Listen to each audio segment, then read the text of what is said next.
Breaking news. The vault is open and the Fright Reels have escaped. With your hosts, the Jims. Sit back and put on that raincoat because it's going to get bloody. Bloody awful, if you ask me. It's alive! It's alive! It's alive! A census taker once tried to test me.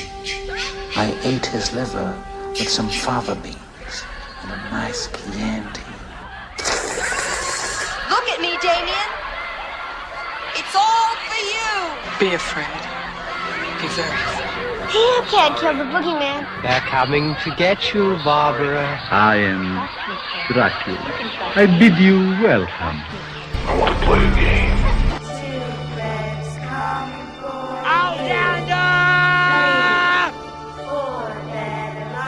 They're here.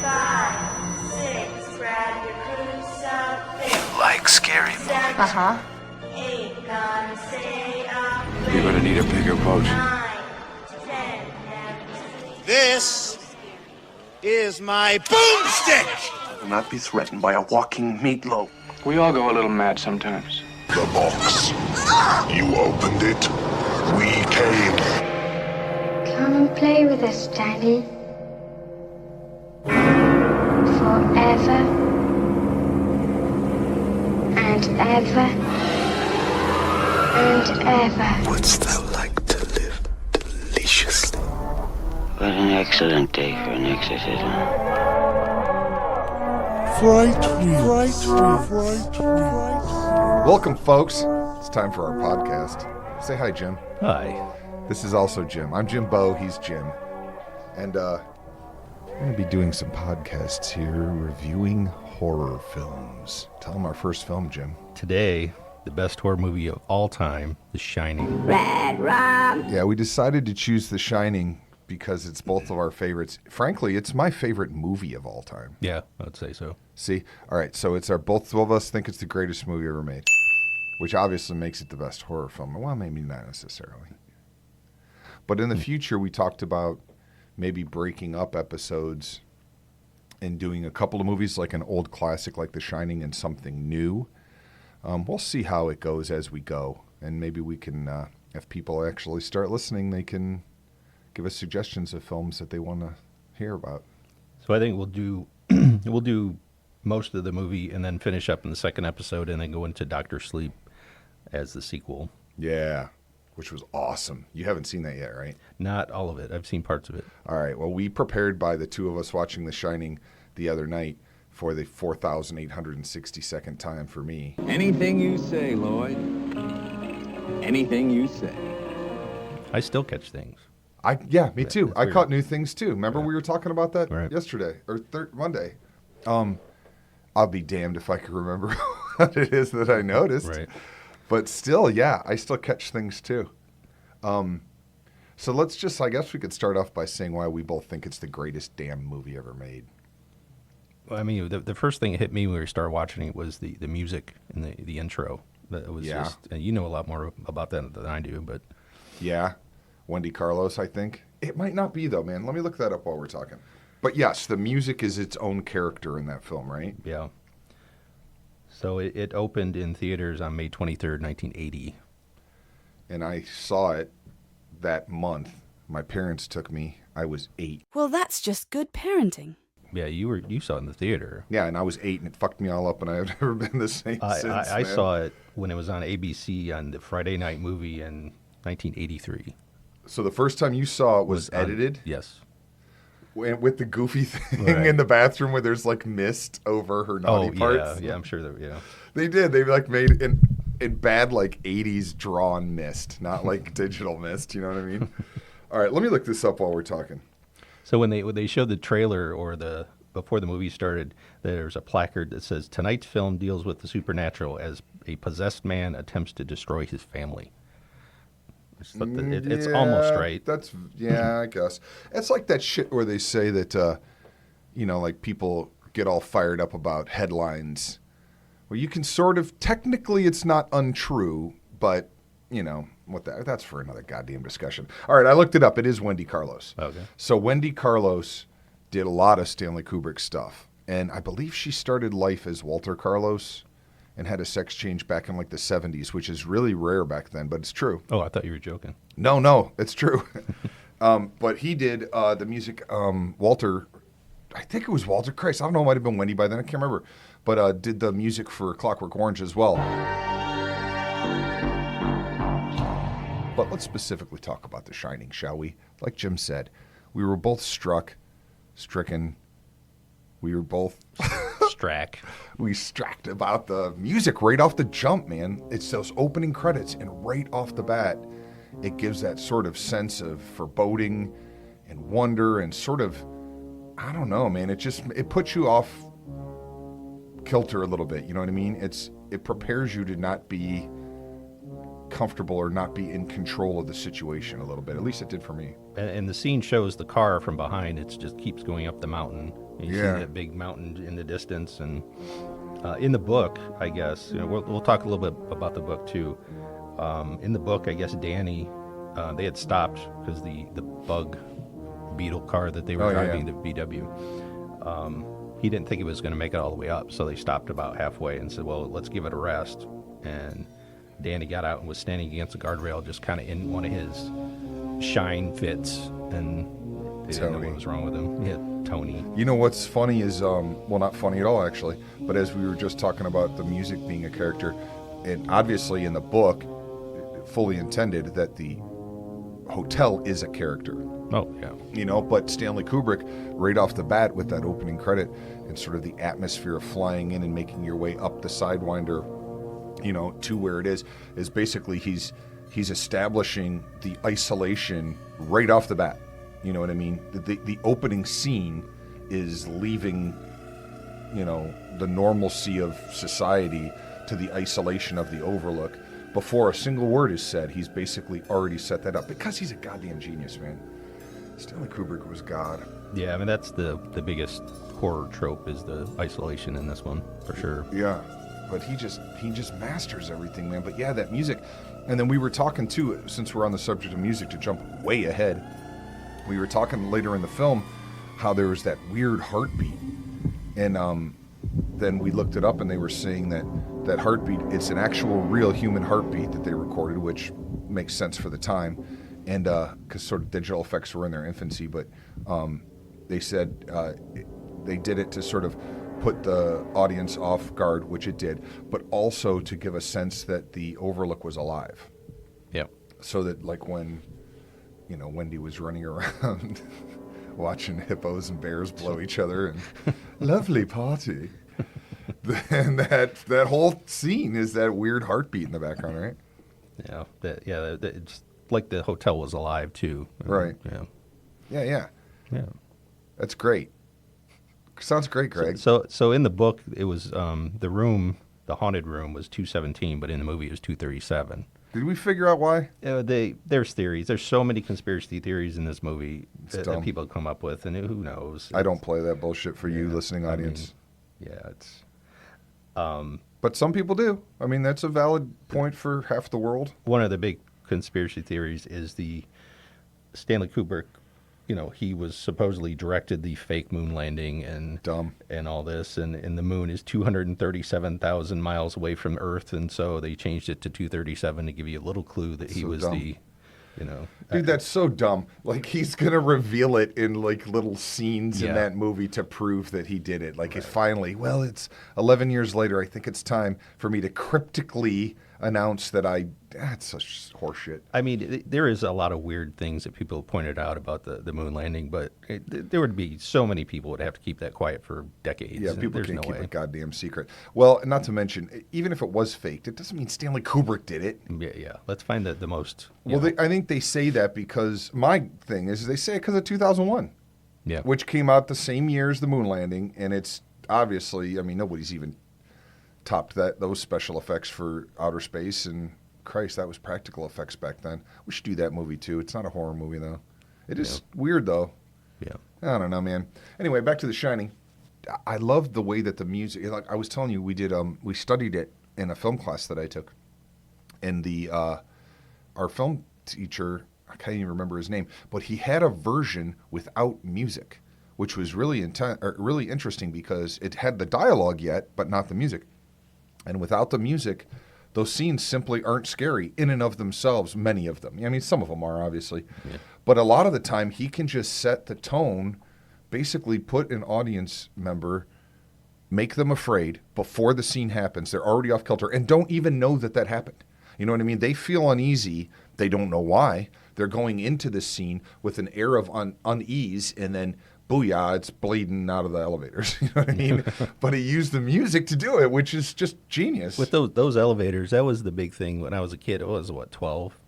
Yeah. And seeing the trailer, and they showed that as the main, like, scary part. You know, you showed me that trailer the other day, dude. That was amazing. Yeah, and it was just, For those of you who haven't seen that trailer, feel free to look it up. But what we're talking about is the entire trailer is just the blood coming out of the elevator scene with like words over it. You know, Stanley Kubrick, Stephen King, Jack Nicholson, blah, blah, blah, go see The Shining.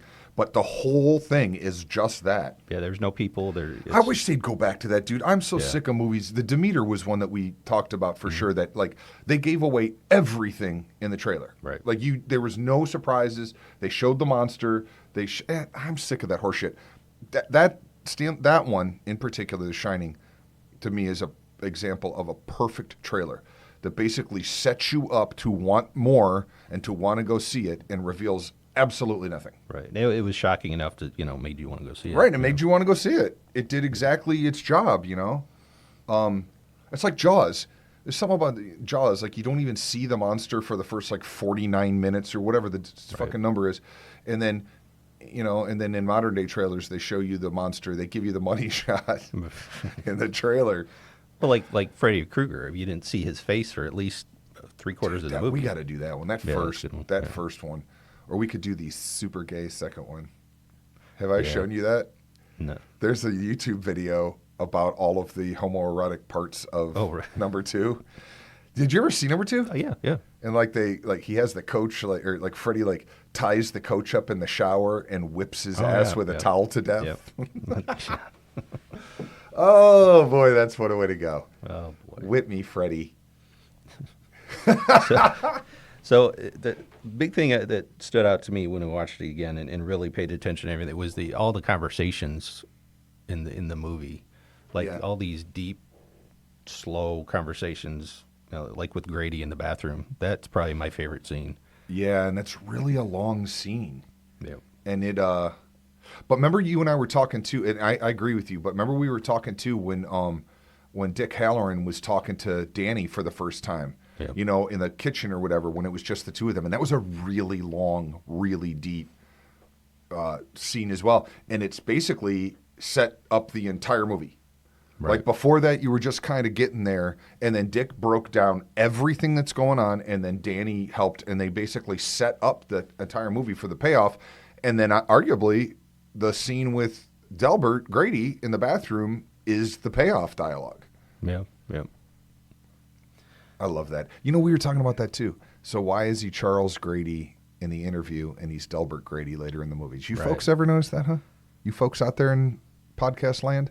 When Jack is having his interview in the beginning with Stuart Ullman, who's my favorite character in the movie. I love that guy.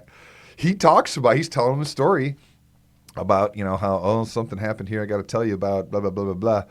Yeah, well, Charles Grady went nuts and killed his kids. But it's Charles. It's not Delbert. And then later on in the movie, he's Delbert Grady. That's a mystery. Who does know? But that scene, too, that was another thing. In the book, when Jack's talking to him. Which scene? To the interview. Oh, yeah. So when he's talking to Ullman, in the book, the first line of this book is, Jack Torrance thought, a vicious little prick. And that was the first line in the entire book. He is, and too. He hated that guy in the book. But in the movie, he was... Yeah. Game show host. Well, the problem is in the movie, we don't get to see Jack's inner monologue. Right. You basically only get to, that maybe that was a miss. I know there's a lot of, well, maybe not a lot of people, but certainly Stephen King didn't like that version. But it's so hard, man. Basically, when anybody loves a book, everybody always say, well, the book is better in every movie ever made, right? Yep. Of course it's better because you get to make the movie in your head. Right. You see your own movie, and then when someone else goes to create it, it's not your movie, so it's not good enough. Well, I mean, sure, but you're going to enjoy that person's version of the book. You're never going to get your own out of it. You know what I mean? Yeah. But anyway, so yeah, you don't really get to see Jack's inner monologue play out, but I mean, a little bit, I guess you do. Maybe not until Wendy reads his writing. We're all work and no play, make Homer something something. Did you ever see that? Yes. The shinning? Yeah. You've got the shinning. You mean shining? Shh. You want to get sued? Oh man, The Simpsons never missed. Yeah. All right, where were we? I'm sorry, man. Oh no. So going back to some of the conspiracies, the color in this movie, green and red. But I mean, it's true though. He did use green and red in a lot of different ways. And the one, you see it on the internet a lot now that his green tie matches the maze hedge. I saw that. Yeah, that one was kind of fun. It's close, but that was fun. There's no freaking way that it's true, but it was fun because, as you pointed out too, Ullman was wearing the same kind of tie. Yeah, he was wearing a knit tie too because it was red, because it was 1980. Not because Stanley Kubrick wants to reveal some horse shit. It's because it's 19. He wouldn't be that ambiguous about it. I mean, his ambiguity. How would you say that? Ambiguity. There you go. His ambiguity. Eventually reveals itself in your brain because that's the payoff. That's why Stanley's a genius. He's not going to be ambiguous to the point that no one ever figures it out because then what's the point? Right. It's dumb. Anyway, go on. So the green, the conspiracy theorists, it's the harbinger of evil because they believe Disney started this back in the 50s or so. That anything green in a Disney movie, in the cartoon movies, were witchcraft, evil, something bad. That's like the eyes thing I've ever heard. The eyes of this witch, or the cauldron. Well, one of the little witches one of the fairy godmothers in Sleeping Beauty was green. Mm-hmm. Those little, but one of them was blue too, and one of them was pink too. Right. Yeah. So that's. But I mean, Disney has made green a weird thing. Disney World, they paint this. They call it "Go Away Green" in their theme park, where they paint anything they don't want people to see, like a bathroom or like a they're good at little that stuff, office. man. So it's just.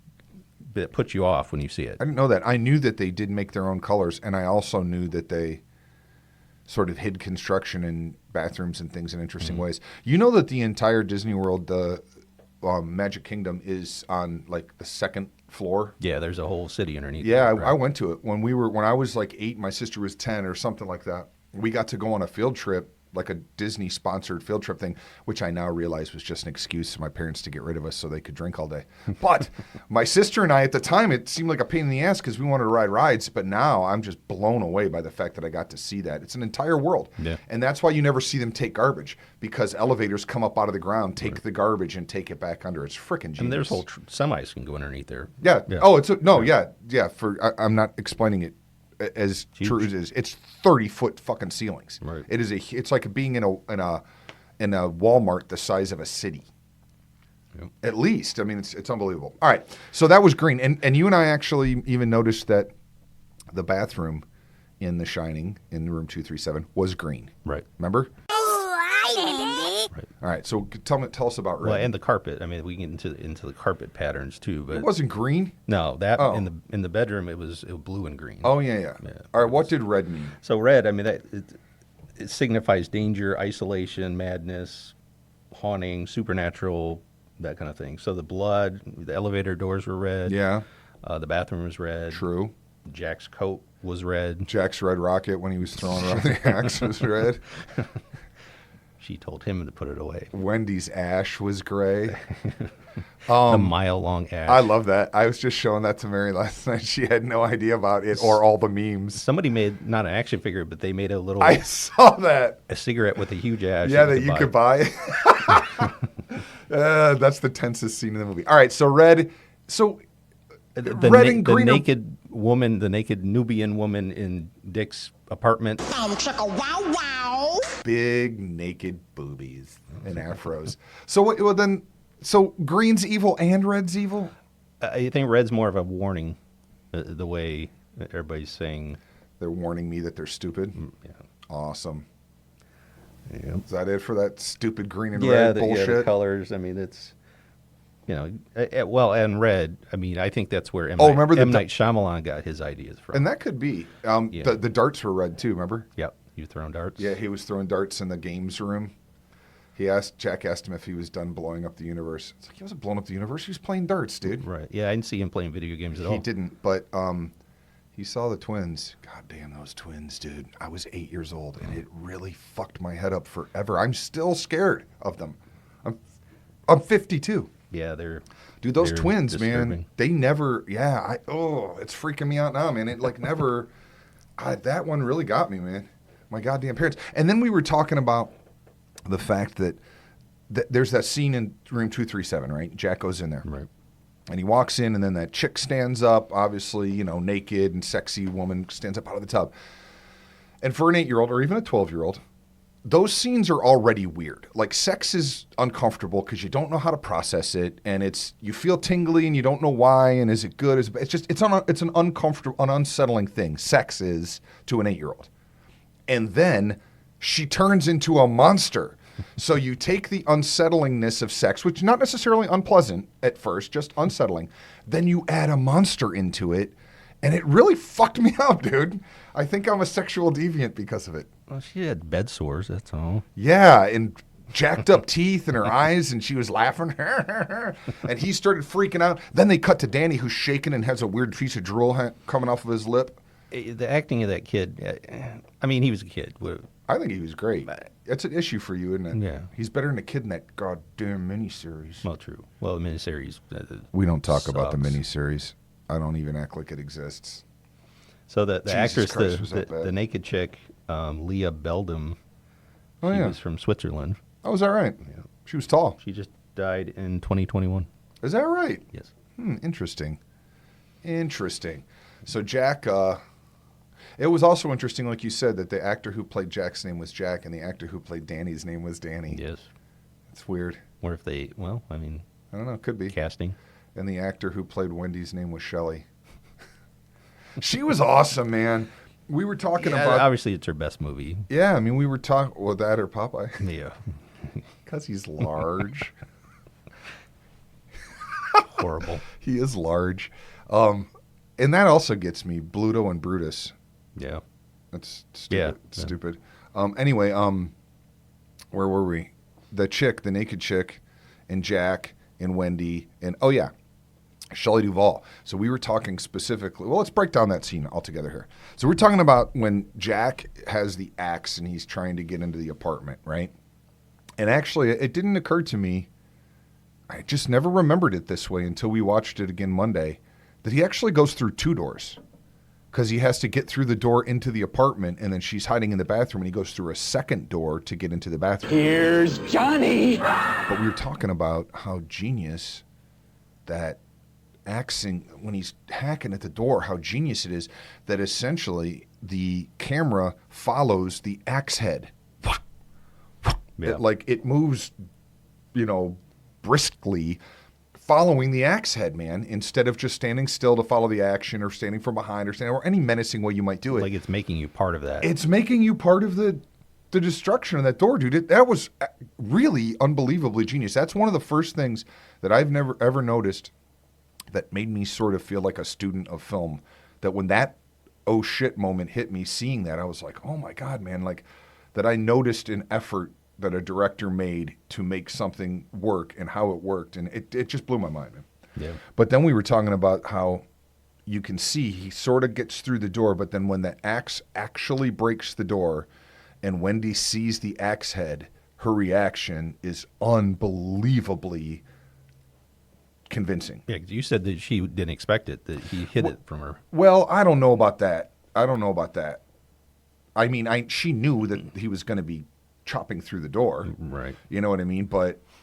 Well, that door, apparently that was the second door. The first one was a fake door, and he chopped through it too fast because he was trained as a fire marshal. That's what you said. That's really weird. And so they gave him a real door, and he finally... But yeah, so she's like screaming at every chop, and then when she sees the bright silver, and what a great axe he used too, because that head is like chrome. When she sees that, next time you folks watch it, look for that. When the reaction on her face, man, is just, it's a study in acting prowess. I mean, we always talk about it's the greatest movie ever because Stanley Kubrick's the greatest director, and Jack Nicholson's the greatest madman, and Stephen King's the greatest horror writer, but you can't count out her performances. Specifically, look at her in that scene. And you know what I found myself doing a lot Monday was watching her, period. Like when he broke down to her, when I'm in this room, you break my concentration, so if you hear me typing, blah, blah, blah, blah, blah. I watched her reaction that whole scene because I had heard him say it and I'd seen him a million times, so now I wanted to just concentrate on her. And just to see her sort of vulnerable, scared, and hurt over what he was saying, and she conveyed it all without words. It's genius, man. See, in the book, those two were on the verge of divorce. Yes, they were. And he had an incident in school with a student. Yes. Yeah. And then, so they didn't touch that much. They a little bit with Danny's broken arm when he was drunk, but and the whole movie when Stephen King wrote it was to deal with his demons, his drinking problems. And he wrote it all down, but they didn't address that too much. They didn't address it too much aside from, I guess it was sort of a little bit one major thing, but they didn't it wasn't an underlying character the whole time. But, you do get that air, though, of them sort of just at the edge of discomfort. Like they're both kind of walking on eggshells. You know how like you're doing when you're with your partner or whatever in the car and you're driving on a trip or something and you're just trying not to trigger the other one because you want to make sure it's a good day. Yes. You know what I mean? And you can get that vibe from them, even though they didn't explain why there was turmoil in their marriage, but you get that vibe from them in the car ride then they act differently when there's other people around and they're being interviewed by Stuart and she's talking about having a party in the goddamn pink and gold room. But then when they're alone again, there's that weird little relationship air. And I think that Stanley Kubrick did an amazing job with that. And actually, I remember another Stephen King story, and it was called, They Got a Hell of a Band. And it was the same thing. He specifically addressed driving across country and the fact that each of them was trying to do that, trying to not ruffle the feathers of each other or not change the mood in the car. And actually, that comes up in Children of the Corn, too. Yeah. So Stephen King really addresses sort of that relationship vibe that is sort of an unspoken of thing that everyone deals with. It's that's all just hitting me now for the first time. Write what you know. Write what you know, man. Yeah, man. Wow. Stephen King, man. He's great. I'm sure we'll, if we're doing horror movies, which we are, that we'll be discussing lots of Stephen King. So another conspiracy theory, was about his drinking. When he sat down at the bar, and suddenly there was a full bar, and Lloyd was there. And there's a conspiracy that at 66 minutes and 6 seconds that he takes his first drink. Yep. And we tested it. It's at 66 minutes and 20 seconds. Right. At 66.6, he sort of starts his toast. He has the drink in his hand, and he's like, here's to 5 miserable years on the wagon and all the irreparable damage it caused. And then he drinks. Yeah, so that's another horseshit. Just another theory. Internet, like, let's 666 this. But you know what? Specifically about that scene, Jim and I noticed on Monday that it's interesting because he walks into the empty bar. He's all bent out of shape because Wendy accused him of hurting Danny. And why wouldn't she? I mean, the two of them are alone in the house. Or at the hotel. He had already yelled at her about coming in the room and flew off the handle. Then he was confessing to her about having a dream about killing her and Danny and cutting them into little pieces. At which point, Danny walks up to her with a ripped sweater, sucking on his thumb, bruised neck, all jacked up. Why wouldn't she think it was Jack? I mean, who else could it be? You wouldn't jump to a ghost. You know what I mean? He already has a history of hurting him. He's acting irrationally now. They're the only three in the building. Danny's hurt. So she accuses Jack. So let's move on. Jack's upset that he accused her. Jack walks into the bar. The bar is completely empty, turns on the lights. Beautiful bar. It's completely empty. They cut to like a side shot of him saying that he would give his soul for a glass of beer.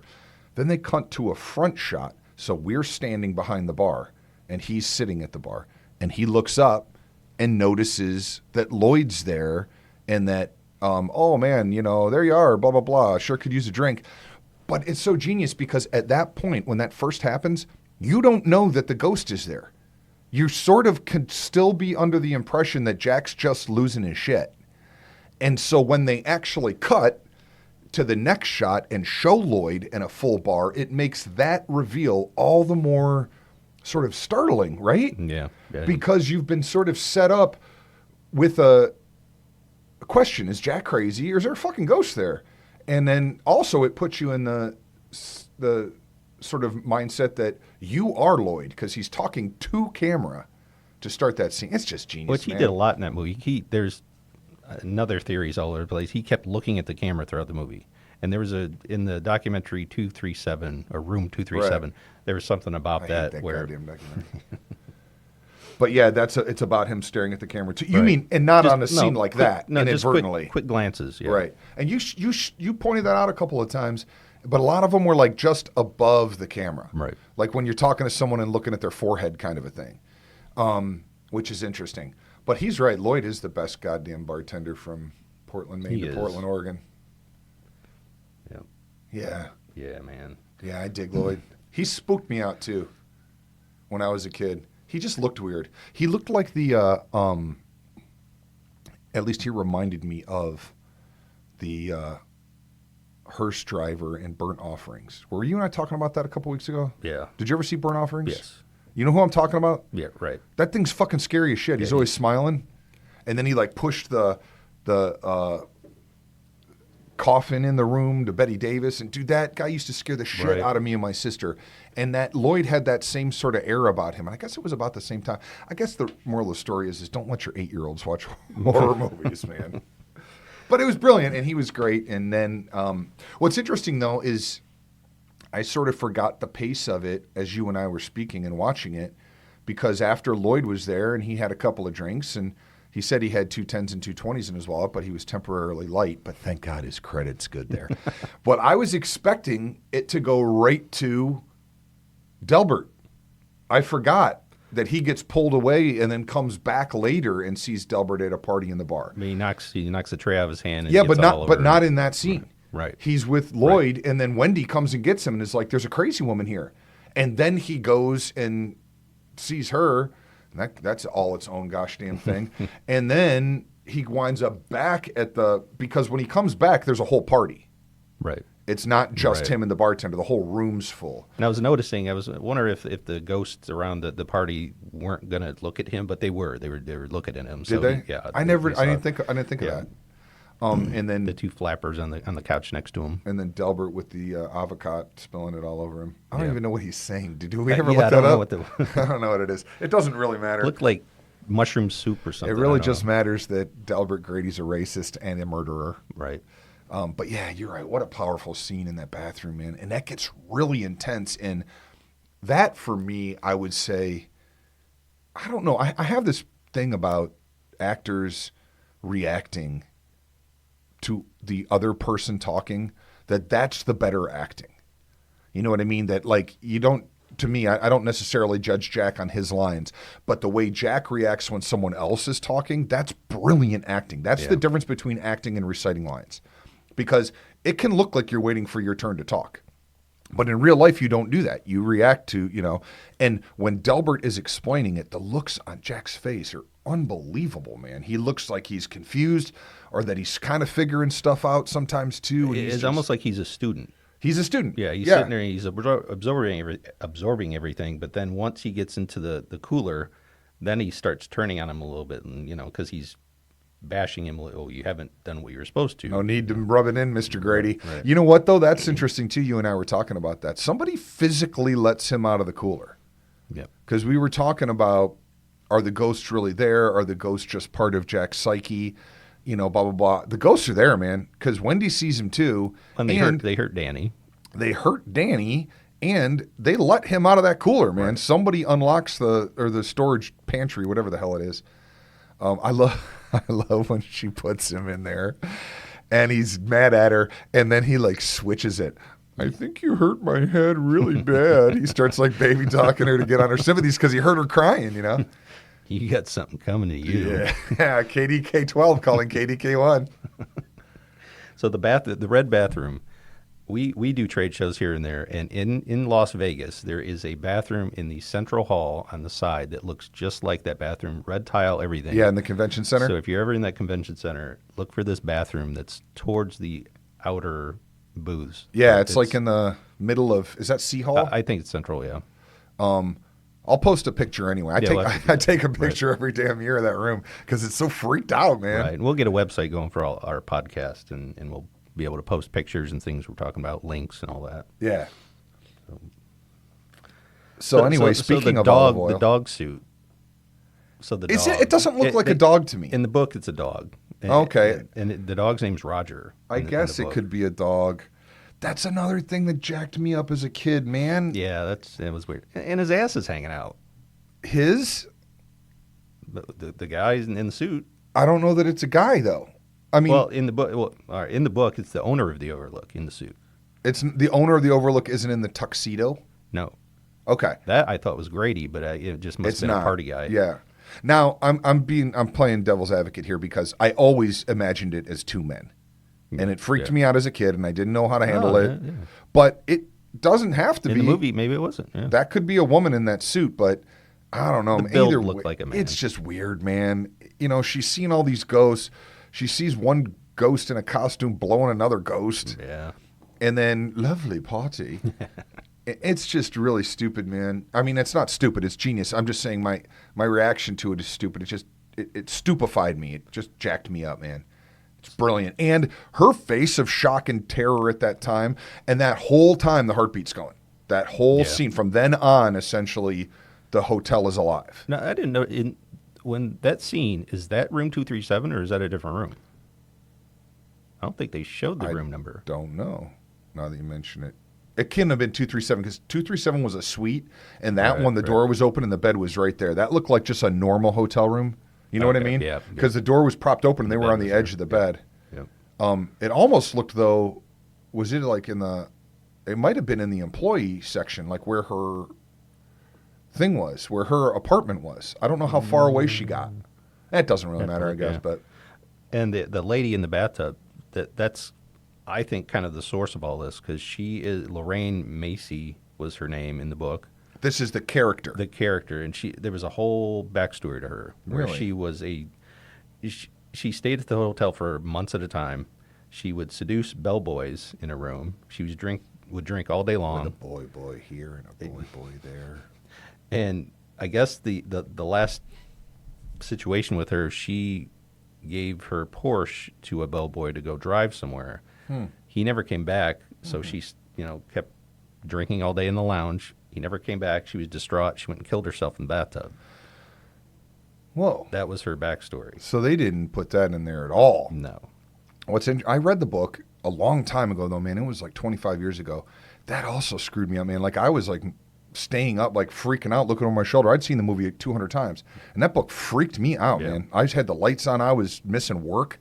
Like, that shit got to me. But yeah, they don't really go down that path with her at all. But I was just reciting that stupid quote from the stupid miniseries. But that chick in the tub in the miniseries version, she keeps saying that with a boy here and a boy there. I guess it's because she likes boys. Yep. Bellboys. Who doesn't? Boys and boys. Boy, just wait till we get to Dr. Sleep, dude. You're going to freak out. So in the book, also, it's not a maze. It's animal hedges. Right, which basically at the time, the reason they didn't do it is because they didn't have the technological ability to make animated hedge maze or topiary animals that basically marched around the house and like kept them from leaving. Oh, yeah. Yeah, they kind of like stood at the door and they... it was hedge maze in the shitty miniseries, right? I mean, not hedge maze. It was animals. Yeah, right. Yeah, there was animals. In the shitty series? Yeah. Let's just call it that from now on. Yeah, we'll do that. So, God, and they had sucked. Stephen King's dick when it comes to that stuff. He has to change it and make it the way he wants it to be, but he's a bad filmmaker. Yeah. I mean, he directed Maximum Overdrive. Yeah, oh yeah. And it's the worst movie ever, and he admittedly says so. I mean, he's the king. Don't get me wrong. The only thing that stood out is the goblin face of that in front of that semi. That's the only thing that stood out. And it wasn't even new. Right. That was Spider-Man's goblin. Right. Yeah, and that, and then so then he specifically wrote the teleplay, It's not a screenplay because it was for television. He wrote the teleplay for the shitty miniseries, and it sucked. Let's move on. So the Animal Hedges, Yes. in there was a roque court, not croquet, but a roque. Oh, okay. And what's that mean? The British version it's the British version of croquet. Oh, okay. And in the book, he also had a roque mallet. I remember that. Not an axe. Yes, he used a roque mallet. I guess, movies. Interestingly, in the book, too, Dick Halloran survives. Yes. He doesn't get the axe to the chest. But, I mean, shit, that was the only thing that saved Wendy. Right. Was him showing up because Jack was coming through that bathroom door with the axe. Nothing was going to stop him. She certainly cut his hand with the knife, but that wasn't going to be the end of that until he heard Dick Halloran downstairs. And then he went down there to hit him in the chest.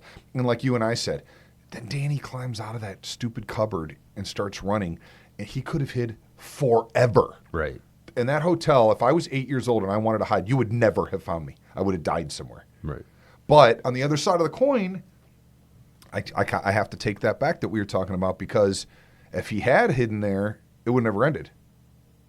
He had to get his dad to chase him outside into the snow and stuff because if he'd have just hid there and Jack would have stayed in the house, first of all, Jack would have eventually killed Danny's mom and then would have gotten to Danny. So Danny, I don't know if he was intentional or not, but his running and getting his dad to chase him outside was sort of the denouement that solved it all, dude. Don't laugh at my French. Maybe Tony told him to do it. Maybe Tony did tell him to do it. He's a little boy that lives in his mouth. Yeah. Didn't you say that he can see him in the book? In the book, there's something about he's a skinny little kid. Yeah. Interesting. There's more to that.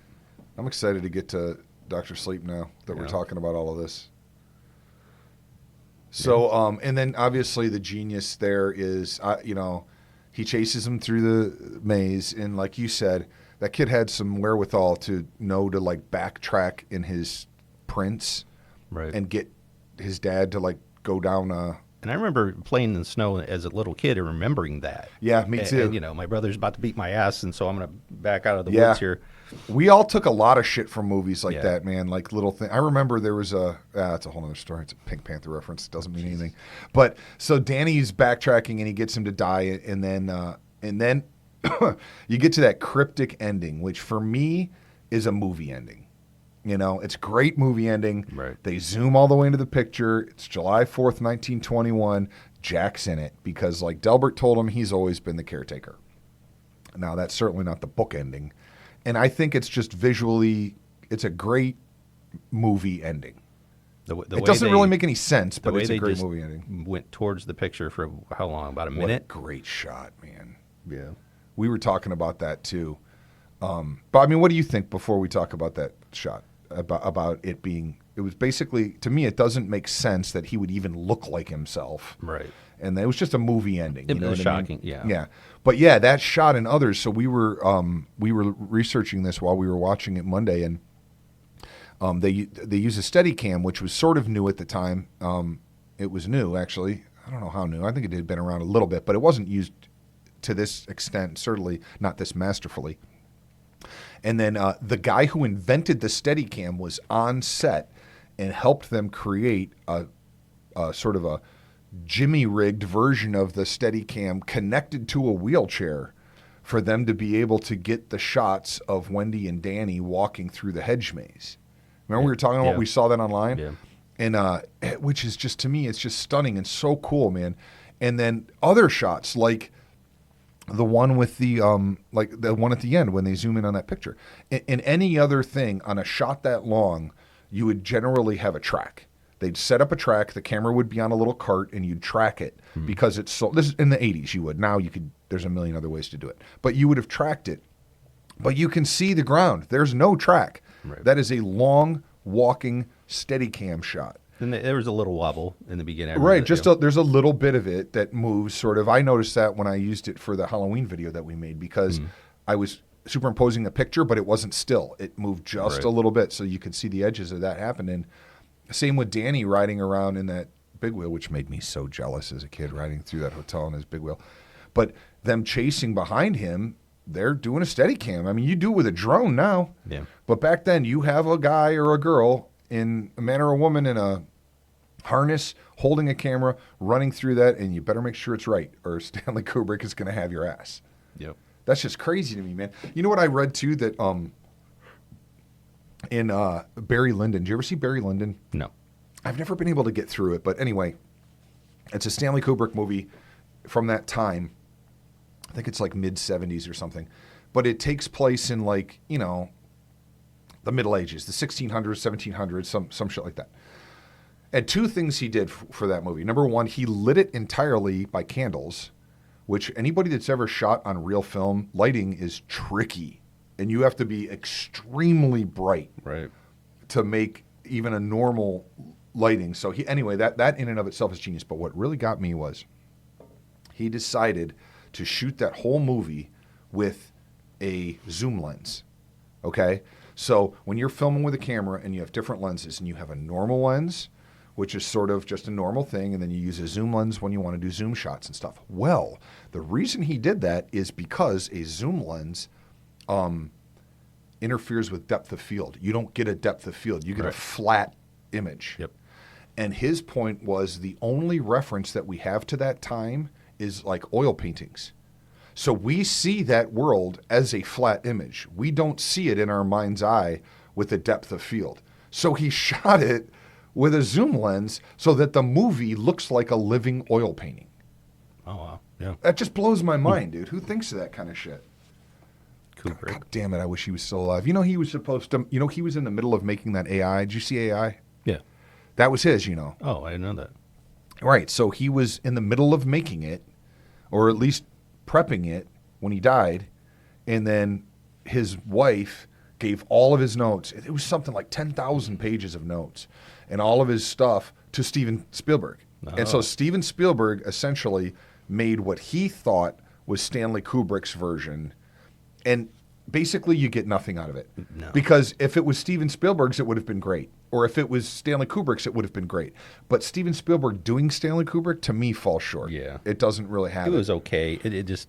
Right, but I mean, if Steven had done it his own magical way, it would have been a different movie, but it probably would have been amazing. Or if Stanley would have got his touch on it, like coming right off of Eyes Wide Shut, and doing that in his way, it would have been genius too. But instead, I mean, what we got is what we got. But if only. So anyway, AI was awesome, but it could have been greater. Well, because it's AI. Yeah. No, I mean the movie. I know. It should have been better, but Stanley died. AI is awesome. Dick. Man, that really hit me the day Stanley Kubrick died. Like that was a rough one. Anyway, all right, where are we? So, little tidbit: what type of cigarette did Wendy smoke?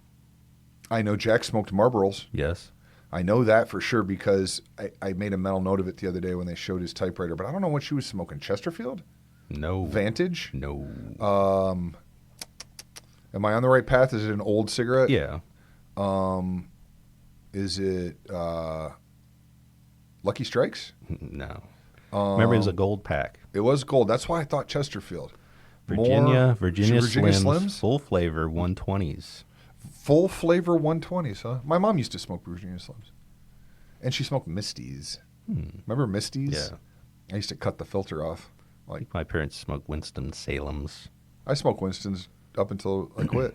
I was smoking Winston. I used to smoke Camels when I went to Winston's. But so Virginia Slims, huh? Yeah. Not Benson Hedges? No. Remember Benson Hedges? Yeah. For some reason, they were more expensive. I don't know why they thought they were fancy. Marketing. Yeah. Yeah. We'll give you the fancy cancer. The fancer. All right. Yeah. So then Jack, dies and...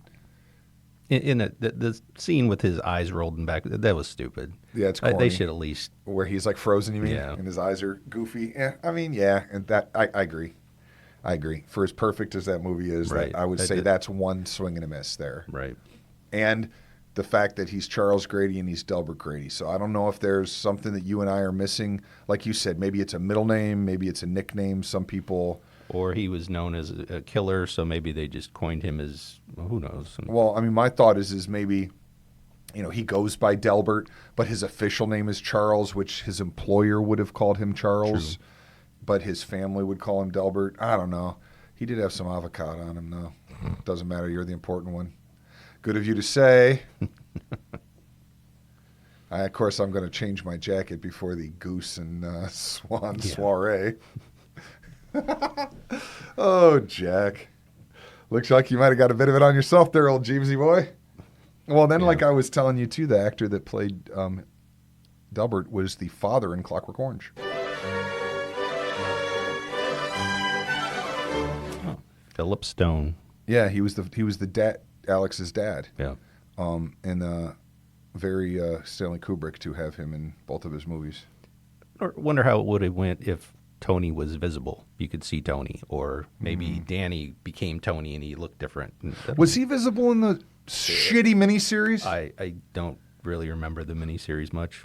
All I remember is that it was off-putting that Rebecca De Mornay was playing that part. Yeah. Because she was so good looking, and it just made it feel different. However, when I read the book, it mentions how attractive. Yeah, and he mentioned his wife Wendy, being. Yeah, and not that Shelley Duvall wasn't attractive. She was. As you and I were watching it, we were like, she kind of has a good hippie-looking thing going, but she looked like a Charles Manson. She looked like a Manson chick, right? Yeah, Squeaky. Some of those Manson chicks are really hot. Yeah. Squeaky Fromm. That was in the House of a Thousand Corpses. Like they were sitting in the car, he was looking through that magazine. Some of these Manson chicks are really hot. And we still don't know why Jack was looking at a Playgirl while, waiting for the interview. And I was thinking about that too. There's a bunch of dumb theories about that. That might have been something as trifling or even just as small as there's an article written in it by somebody that Jack Nicholson actually knows. Maybe he knows a writer and he's going to read his friend's article that day, so he just picked it up while he was sitting there. It doesn't have to be. Right. But again, to have a Playgirl in it. But then again, though, the people are like, oh, Stanley Kubrick. No. That's the prop master stuff. Yeah. Stanley does not sit there and check off every plant and magazine that's put in a scene. That's a prop master thing. I find it hard to believe the way he was, though. Yeah, you guys are nuts. Every detail. There's no way, man. He wouldn't have time. I mean, he can guide it, but once it gets down to that, like he's not deciding if it's Fruit Loops or Sugar Smacks in the pantry, you know? Like the Calumet in baking powder. Yeah, that's the only one there is. It still is the only one there is. Another reference to Indians. I mean, they said it was on the Indian burial ground, the hotel. Yeah. But, yeah. Yeah, that was dumb.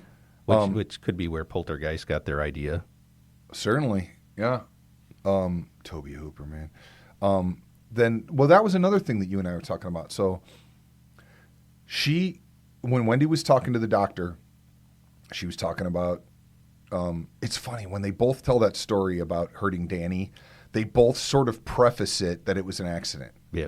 Because she's talking and she's like, something that, he did purely an accident, and then when he's telling Lloyd, he's like, something you do 100 times, but 1 small pound per square inch of pressure, and I accidentally hurt him. And anyway, the point is when she's talking to the doctor and she says, well, something good did come out of this, because he said, Wendy, if I ever have another drink, you can leave me. And he never did, and he hasn't had a drink of alcohol in 5 months. But then then he's sitting there in front of Lloyd, and he's like, oh, the worst 5 months of my life, I haven't drank. Then when he's talking to Lloyd, he's talking about hurting Danny, and he was like, she will never let me live it down. And it was 3 goddamn years ago. So it was 3 years ago, and he waited until 5 months ago to quit drinking? Yeah. That doesn't make sense to me, man. Well, maybe he hid it from her. Yeah, but she said 5 months. Oh, she said, oh, yeah. They both did. I don't get that, man. That one messes with me a little. I guess I need to read the book again. But we're not reviewing the book. We're reviewing the movie. Oh. And the movie's perfect. The book was pretty good. The book was great, man. It legitimately scared me. Yeah. And Dr. Sleep legitimately, there's a thing in Dr. Sleep where, and I don't read a lot of books. I've probably read less than 50 books in my life. And probably even a lot less. But anyway, in Dr. Sleep, there was a point where I'm sitting on the couch and I was reading it, and I literally put the book down and was like, holy fuck. Like, I cannot believe what just happened. And I had to put the book down and gather my thoughts. I'm about halfway through it. Yeah, this was about 3/4 of the way. Yeah. And I was just like, oh my God, man. I held off. It seems good so far. Did you read Needful Things? Yes. That's a good one. Did you see that shitty movie? Yeah, it sucked. Did you read... I read The Stand twice. I never read The Stand. That's a huge book. I love the movie. Did you see the new one? No, I saw the first episode of the series. But they were supposedly working on Overlook series. That'll suck, HBO. too. It was going to be an HBO. They scrapped it, and now Netflix picked it up, and I don't know what's going on. You know what I was bummed out about, too? Did you read Nightmares and Dreamscapes? No. It was a collection of short stories, some of my favorites. Right. And they did it as a TNT series, where it was like every week was going to be another one of the short stories. And it sucked. Yeah. And I don't think they even ended up doing them all. I think they did like 8 and then got canceled because it sucked. But I was like, what a genius idea for a series is he's got a collection of short stories. There's 20 short stories in a book or whatever. Do 20 episodes, 20 mini movies. Right. Popsy's in that one. Do you know Popsy? No. That's a great story, man. The Dark Half. I like The Dark Half. The movie was okay. I never read that one. I saw the movie, which was okay. You know what movie I hate and everybody loves is Christine. I didn't like that one that much. It sucks, dude. Mm. And that dude, freaking Melon from Back to School, Arnie, he was just, dude, that movie sucked. Carrie was great. Yeah. That's about it, man. Did you ever see The Langoliers? Cujo was okay, I guess. I saw that in the drive-in with my parents. Actually, Children of the Corn's good. I really like Children of the Corn. I also saw that in the drive-in with my parents. Yeah. Did you see The Langoliers? No. Did you read it? No. But I do like like Stephen King's episode in Creepshow. Yeah. Meteor shit. Yeah, it bothered me. You don't like that one? Stuff on his hands and it just started all that growing on and he got all itchy? Yeah. In the tub. He went in the tub. I'm a just goner kept thinking already, of, ain't I, Daddy? formaldehyde, not formaldehyde, fiberglass insulation. That's what I kept thinking of. He's so great in that, shit though. itches. He's such a weirdo, man. All right. Well, do you want to? We're coming up on an hour here. Should we call it? Yeah, let's wrap it up. All right, we're going to wrap it up, kids. We'll be back with episode 2 to conclude The Shining and get into Dr. Sleep. Thank you for listening. For Jimbo and Jim. That's us. Talk to you next time. See you.